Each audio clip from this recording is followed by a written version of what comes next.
Hello friend, তোমাদের সবাইকে আমার SM ফুটবল জার্নি ইউটিউব চ্যানেলে আসার জন্য ধন্যবাদ জানাই। ফ্রেন্ড, আমি রেগুলারই ইউটিউবে ভিডিও আপলোড করে থাকি, তোমরা সবাই অবশ্যই দেখে থাকো ভিডিওগুলো। আর আমি যে ভিডিওগুলো শেয়ার করে থাকি ইউটিউবে, সেগুলো সাধারণত ফুটবলের উপর বেস করে, যে ফুটবলে ইন্ডিভিজুয়াল প্র্যাকটিসের যে কোন প্র্যাকটিসগুলো করলে তোমাদের খেলা ইমপ্রুভ হবে সে বিষয়ে আমি সাধারণত ইউটিউবে ভিডিও আপলোড করে থাকি। তো ফ্রেন্ড, আজকেও আমি সেম একটা ভিডিও আপলোড করতে চলেছি যে তুমি প্র্যাকটিসে গিয়ে কীভাবে কোন প্র্যাকটিসটা করলে তোমার খেলার ইমপ্রুভ হবে, প্লাস পায়ে বল কন্ট্রোল বাড়বে। এই বল কন্ট্রোলের বিষয়ে আমি আজ একটা ভিডিও শেয়ার করতে চলেছি। ফ্রেন্ড, ভিডিওটি অবশ্যই শেষ পর্যন্ত দেখবে এবং যদি ভিডিওটা ভালো লাগে থাকে ফ্রেন্ড, তাহলে অবশ্যই লাইক, শেয়ার ও সাবস্ক্রাইব করবে। তো ফ্রেন্ড, চলো ভিডিওটি শুরু করা যাক।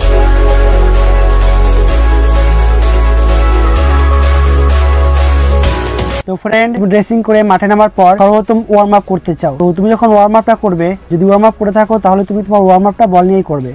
বলটা নিয়ে স্কিল করে তুমি তোমার ওয়ার্ম আপটা কমপ্লিট করবে। বলটাকে নিয়ে তুমি জাগলিং করবে। তুমি এরকম 100, 200, 400, 500 জাগলিং করতে করতে দেখতে পাবে তোমার শরীর গরম হয়ে গেছে এবং শরীর থেকে সোয়েট বেরিয়ে আসবে।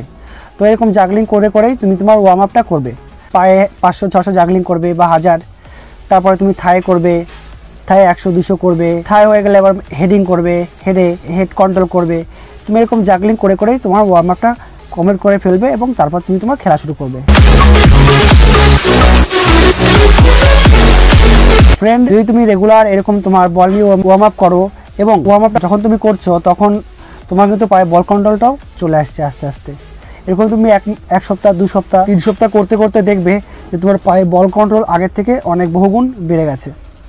তো তুমি যখন এই প্র্যাকটিসে যাবে, প্র্যাকটিসে গিয়ে তুমি তোমার ওয়ার্ম আপটা যদি করতে চাও, তুমি এরকম আমি যেরকম করছি এই ভিডিওতে দেখা যাচ্ছে যে বলটাকে নিয়ে হেডিং কন্ট্রোল, পায়ে কন্ট্রোল, জাগলিং, এরকম জাগলিং করে করে তুমি তোমার ওয়ার্ম আপটা কমপ্লিট করবে। জাগলিংটা করবে তখন তুমি একটা জায়গায় দাঁড়িয়ে জাগলিং করবে, একটা জায়গায় স্থির হয়ে আস্তে আস্তে শুরু করবে, আস্তে আস্তে। এতে তোমার বল কন্ট্রোলটা বৃদ্ধি পাবে। তো ওয়ার্ম আপটা হয়ে গেল ফ্রেন্ড।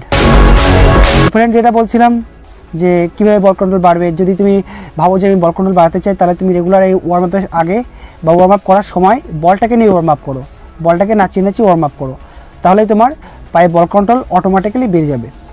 আমরা সবাই দেখে থাকি এবং দেখেছি যে যত বড় বড় খেলোয়াড় আছে তারা ওয়ার্ম আপটা করার আগে সবাই বল নিয়ে ওয়ার্ম আপ করে। বলটাকে নিয়ে ওয়ার্ম আপ করতে করতে তারা একবার পায়ে বলটাকে নাচালো, থায়ে নাচালো, হেডিংয়ে নাচালো, নানা ধরনের এরকম বলে স্কিল করে নিজের আয়ত্তে বলটাকে রেখে এয়ারে রেখে তারা ওয়ার্ম আপটা সেরে ফেলে। তো তুমিও এরকম তোমার জাগলিং করে করে ওয়ার্ম আপটা কমপ্লিট করে ফেলবে। তারপরে তুমি তোমার ড্রেসিংটা করে শরীরটা ছাড়িয়ে নেবে। তো এরকম করতে করতে তুমি অবশ্যই দেখতে পাবে ফ্রেন্ড, 1 সপ্তাহ 2 সপ্তাহের মধ্যে তোমার বল কন্ট্রোল অনেক বেড়ে গেছে।